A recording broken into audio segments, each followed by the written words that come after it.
Estoy con el doctor Eduardo Capdevila, es ministro de Seguridad de la provincia y siempre lo invito a hablar de los problemas de seguridad, la delincuencia, pero como él está relacionado a la actividad política también, lo invité para hablar de la política, porque para mí, en el caso argentino, la política es un poco bastante nefasta. Todos los políticos en general, los oficialistas, los de la oposición, todos en general. Y hoy yo creo que parte de culpa de lo que está pasando en el país lo tiene la política. Gracias, Eduardo. Un gusto tenerte acá. Gracias a vos. No, para mí es un gusto. ¿Qué opinás? ¿Cómo está la política? Mal. Y yo coincido contigo de que es la responsable de muchas cosas que nos están pasando y que no son buenas. Me parece que vale la pena hacer algún pequeño esbozo de lo que está ocurriendo y hacer también alguna conclusión, que a lo mejor la conclusión no coincide con el esbozo, pero me parece que hay que hacerlo, porque son momentos muy complicados los que estamos viviendo. A mí me parece que el Córdoba vuelve a tener la característica que ha tenido en la política argentina desde siempre. Esto es el rostro anticipado del país, ¿no? A mí me parece que lo que en Córdoba ocurrió, que es este virtual estallido de Cambiemos, es algo que se va a repetir en gran parte del país. Ya se está dando, ¿no? ¿Qué se está dando? Sí, ya ocurrió en La Pampa, ocurrió en Neuquén, ocurrió en Tierra del Fuego, hoy parece que ocurrió en Mendoza, ¿cierto? Como también esta unificación del peronismo que se dio en Córdoba es algo que va a ocurrir en todo el país, es lo que yo creo, ¿no? Pero acá más que unificación se retiró, ¿no es cierto?, alguien de la gente de sí, Cristina. Pero está bien, pero al retirarse unifica. Le deja el camino servido a quien. Claro, pues, es decir, la no unidad es más de uno. Cuando desaparece uno de los dos polos, queda uno solo. Los cristinistas jamás van a votar a Cambiemos. Digo que los cristinistas que se retiraron jamás van a votar a Cambiemos. Seguro, puede haber votos a la izquierda, alguna fuerza menor, pero no a Cambiemos ni a ninguna de las expresiones de Cambiemos. Y la razón de que esto haya pasado, no solamente en Córdoba, en todos los lugares que ocurrió, es de Buenos Aires.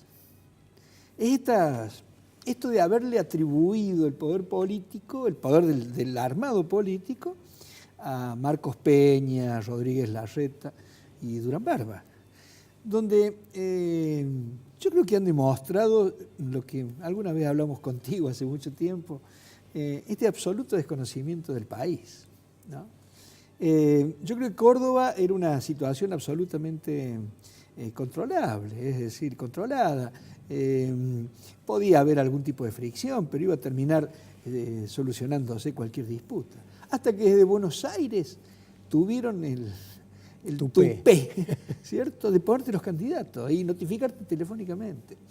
Entonces, bueno, y por supuesto hubo gente en Córdoba que, como le convenía, asumió ese Eso papel. lo podía hacer Perón nada más. Cuando Perón decía así, chao. Claro. Palabra santa. Y menos de un partido que no es el tuyo. Entonces la consecuencia, lógicamente, tenía que ser esto que pasó. Lo mismo pasa en La Pampa, cuando lo proclaman a McAllister, lo mismo pasa en Neuquén. Ponen un candidato y luego salen a hacer campaña en contra de ese candidato, ¿cierto? En Mendoza, donde está el presidente del radicalismo, le ponen un candidato del PRO. Tierra del Fuego creo que pasa más o menos lo mismo. Es decir, son errores verdaderamente infantiles. Verdaderamente infantiles. Acá el que comunica es Rodríguez Larreta por teléfono, quién eran los candidatos. Entonces, esas cosas necesariamente producen un desarmado. Ahora bien, ¿qué tenés al frente? Y esta es la conclusión, digamos, el final. Con ese esbozo decís, bueno, estos tipos no se los puede votar. Está bien, bueno, no vota a esta gente, ¿qué tenés al frente? Al frente tenés peronismo, no hay vuelta. Y discúlpenme si ofendo a alguien, pero el peronismo es todo igual. El peronismo es fascismo, Sí, como decía Perón, se pelean esto, pero todos son peronistas. Pero es fascismo. Entonces a mí no me vengan con que hay un peronismo autoritario, un peronismo antidemocrático y hay un peronismo democrático. No. El peronismo es todo el mismo. Algunos son más impúdicos que otros, pero es todo lo mismo. Entonces, esa es la opción. Por lo tanto, no te queda otra, por lo menos yo lo veo de esa forma, que seguir votando a este gobierno. Yo lo voy a seguir votando a este gobierno con todas estas... Es lo que hay.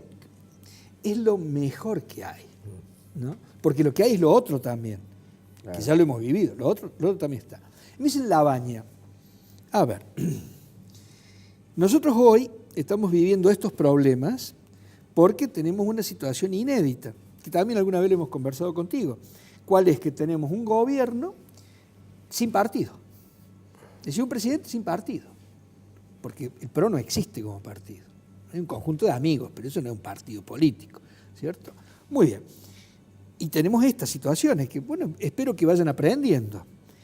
Pero del otro lado, tendríamos con un Labaña, por ejemplo, una situación que no es inédita.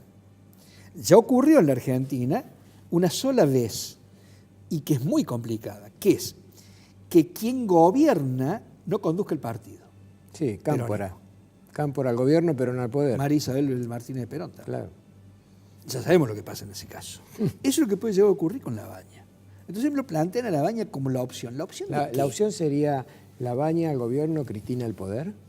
No, como vos lo sería pensás. peor. Sería peor porque no habría quien está en el poder. Entonces vendría la pelea dentro del peronismo para hacerse del poder. Por eso si acá en Córdoba, yo espero que no, pero llegara a haber un triunfo por parte de Schiaretti se convertiría en una persona determinante a nivel nacional. Claro, sí, un gran referente nacional. Sí. Porque el peronismo no tiene líder. Sí, porque además Córdoba se ha reactivado gracias también a la parte agropecuaria, pero la cantidad de obras que se están haciendo y aparte, es Córdoba. Schiaretti está mostrando buenos pergaminos para ser un referente nacional. Sí, pergaminos que también después de 20 años tienen la obligación de tenerlos, pero digo sí que Córdoba es Córdoba, es decir, Córdoba es importante, ¿no? Entonces no es... ¿Volveremos a ser la isla, como decían? A ver, bueno, a mí eso siempre me sedujo. Es decir, yo no vivía en Córdoba cuando ocurría eso, pero a mí me decían, ¿vas a ir a vivir a Córdoba? Uy, es la isla. Nosotros decíamos la isla, después de la Sota hablaba del cordobesismo. A mí particularmente eso me gusta, es decir, yo lo digo, incluso algunos han dicho que es una barbaridad, pero es cierto, yo soy cordobés y argentino por añadidura, ¿no? Entonces, a mí eso de que Córdoba es diferente, es diferente. Hoy Córdoba mostró que es diferente. Sí. Hoy Córdoba mostró que es diferente. Es decir, la recuperación que hemos tenido en la última semana del Teatro San Martín y de la Piojera nos hacen algo diferente. El lucido acto de hoy nos hace distintos. Y uno tiene que estar muy orgulloso de eso, al margen de la cuestión política, ¿no? Volviendo a la política, Eduardo, sí. Porque a veces nosotros decimos la política y yo a veces todavía la sigo entendiendo como la concibió Aristóteles, ¿no? Ligada a la moral. Pero yendo a la esencia de nuestra política, que son los políticos argentinos, no tienen límites. Es decir, lo único que les importa es llegar al poder para instalarse en el poder y usufructuar del poder. No hay ideas, cualquiera que sea, estoy hablando de cualquier bando político que vos quieras.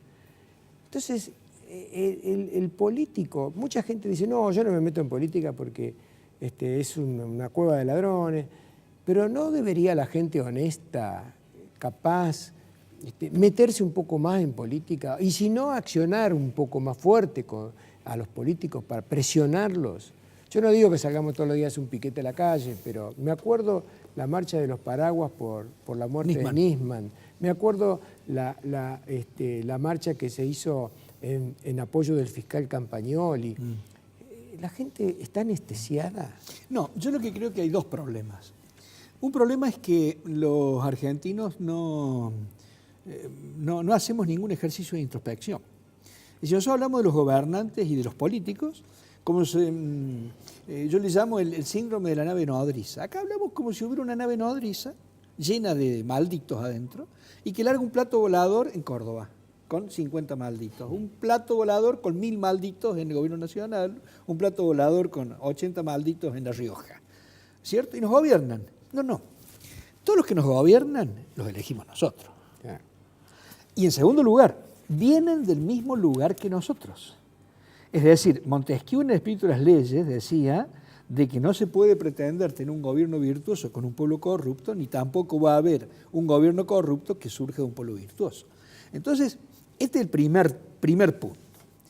Ahora, si nosotros somos tan sabandijas, que creo que lo somos, por lo menos la mayoría, en una república que funciona, vos tenés una justicia que se ocupa de poner los puntos sobre las IES. Y donde no es tan fácil ser sabandija, ni es tan fácil portarse mal. Claro. Ni es tan fácil ser inmoral, ni es tan fácil ser corrupto. Y ese es el segundo pedazo de la historia donde estamos fallando de una manera estrepitosa. Pero tenemos jueces y fiscales salidos de la misma sociedad, ¿no? Totalmente, pero ni siquiera son responsables de las investiduras que tienen. Porque, a ver, esa persona tiene la obligación de ser distinto a mí. Porque es distinto a mí, a vos. Esa persona tiene la posibilidad de meterte preso. Tiene la posibilidad de quitarnos nuestros bienes, tiene la posibilidad de no dejarnos ver a nuestros hijos. Entonces, mucho más que nosotros. Sí. Y tiene una responsabilidad personal, moral y social infinitamente superior. Es la instancia superior, no hay vuelta que darle. La República descansa en eso, Rubén. Sí. ¿Cierto? Cuando eso falla, como vemos que falla, este conventillo que vemos en Buenos Aires, en la Corte, ahora con este tema de D'Alessio Stornelli y el, no sé cómo se llama, el Campos, no sé cuánto, el otro juez. Ramos Padilla. Ese Padilla.